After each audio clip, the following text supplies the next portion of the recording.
माँ का सपना और मोहन की जंग। गांव की उस झोपड़ी की छप्पर से मोहन की नींद में ही टप टप की आवाज सुनाई दे रही थी। बारिश का पानी एक बाल्टी में इकट्ठा हो रहा था जो उसके पलंग के ठीक बगल में रखी थी। उसकी माँ सीता ने चुपके से अपनी चादर उतारकर मोहन के ऊपर डाल दी, ये सोचकर कि कहीं उसे सर्दी न लग जाए। उनकी आंखों में एक सपना था, मोहन को पढ़ लिखकर एक बड़ा आदमी बनते देखने का। मोहन उठा और उसने देखा कि माँ बारिश में ही सुबह सुबह चूल्हा जलाने की कोशिश कर रही हैं। लकड़ी गीली होने के कारण धुआं उनकी आंखों में चुभ रहा था। उसका दिल भर आया। माँ, आज मैं तुम्हारे साथ खेत में चलूंगा, मोहन ने कहा। सीता ने एक नजर उसकी पुरानी लेकिन साफ सुथरी यूनिफॉर्म और किताबों की थैली पर डाली। नहीं बेटा, तुम्हारा आज का पेपर है, तुम स्कूल जाओगे, पढ़ लिख कर ही कुछ बनोगे। मोहन का मन कर रहा था कि वो कहे कि पढ़ाई से क्या होगा, उनकी हालत तो वैसे भी नहीं सुधरने वाली। लेकिन माँ के चेहरे पर एक अटूट विश्वास देखकर वो चुप हो गया। वो जानता था उसके पिता की अकाल मृत्यु के बाद उसकी माँ ने खेतों में मजदूरी करके छोटे मोटे काम करके उसे पढ़ाया था। उनके लिए उसकी पढ़ाई ही सब कुछ थी।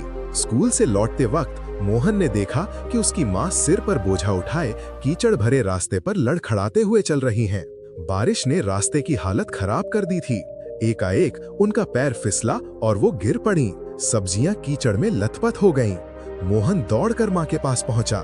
उनके हाथ में एक छोटी सी खरोच आई थी, लेकिन उनकी आंखों में उस सब्जी के नुकसान का दर्द था जिसे बेचकर वो महीने के आखिरी तेल नमक का जुगाड़ करने वाली थीं।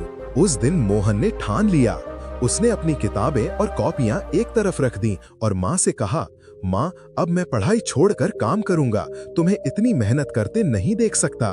सीता ने उसे गुस्से से नहीं बल्कि गहरे दुख से देखा। उनकी आंखों में आंसू थे। मोहन, तू समझता है मैं ये सब क्यों करती हूँ? क्या तुझे लगता है मुझे मजदूरी करने में मजा आता है? मेरा एक ही सपना है कि तू पढ़ लिख कर ऐसा बने कि तुझे किसी के सामने हाथ ना फैलाना पड़े। तू हुनरमंद बने, तेरी अलग पहचान हो। यही तो तेरे पिता का भी सपना था। उन्होंने अपनी साड़ी के पल्लू से एक पुराना सलवटों भरा खत निकाला।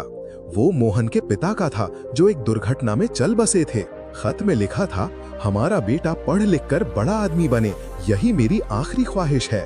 उस पल मोहन को एहसास हुआ कि पढ़ाई सिर्फ उसकी जिम्मेदारी नहीं बल्कि उसके माँ बाप के सपनों की पूर्ति का एकमात्र रास्ता थी। उसकी आंखों से आंसू की एक बूंद गिरी और उसने माँ से वादा किया, माँ, मैं तुम्हें कभी निराश नहीं करूंगा। अगले दिन से मोहन की दिनचर्या बदल गई।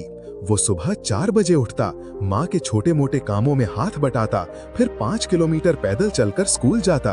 दोपहर में स्कूल से लौटकर वो खेत में माँ का हाथ बटाता और रात में एक टिमटिमाते ही केरोसिन लैंप की रोशनी में जमकर पढ़ाई करता। गरीबी उसकी मेहनत पर भारी नहीं पड़ सकी। सालों बाद जब 12वीं के नतीजे आए तो मोहन ने पूरे जिले में टॉप किया। उसे एक अच्छे कॉलेज में स्कॉलरशिप मिल गई। आज मोहन एक बड़े सरकारी अस्पताल में प्रसिद्ध डॉक्टर है। आज भी जब वो अपनी माँ को अपने साए में आराम करते देखता है तो उसकी आंखें नम हो जाती हैं। उसे याद आता है उस बारिश की सुबह और माँ के आंसुओं भरे शब्द, मेरा एक ही सपना है। उसने महसूस किया कि एक माँ का सपना कैसे एक गरीब लड़के की किस्मत की धुरी बदल सकता है। उसकी सफलता का श्रेय वो हमेशा उस विधवा माँ को देता है जिसने अपने सपने को कभी टूटने नहीं दिया और अपने बेटे को अंधेरे से निकालकर उजाले तक पहुँचाया।